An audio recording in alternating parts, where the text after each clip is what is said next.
हाय दोस्तों, आप लोग कैसे हो? उम्मीद करता हूँ सारे ठीक होंगे। तो दोस्तों, इस समय हम लोग आए हैं घूमने के लिए कचूरे चौराहे पर। देखिए पुल पर इस समय हम लोग हैं। देखिए हम लोग आए घूमने के लिए। मौसम काफ़ी सुनहरा है आज। देखिए बहुत ही अच्छा मौसम आज है। तो हमारे भाई से मिलिए। बोल पाओ कचू शर्मा पे। तो देखिए दोस्तों, काफ़ी अच्छा आज मौसम है। देखिए बहुत ही मज़ा आ रहा है हम लोगों को घूमने में। देखिए दोस्तों नदी। दोस्तों यहाँ पर वीडियो शूटिंग बहुत अच्छा होता है। यहाँ पर काफ़ी लोग आए हैं। यहाँ पर भोजपुरी गाने का शूटिंग किए हैं। बहुत अच्छा यहाँ का सीन दिखाई देता है।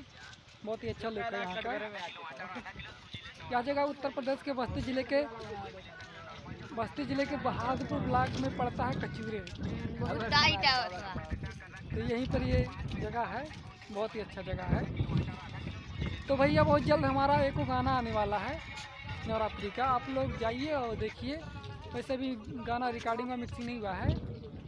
तो चलते हैं दोस्तों, अगले वीडियो में फिर मिलेंगे। आज के लिए बस इतना ही।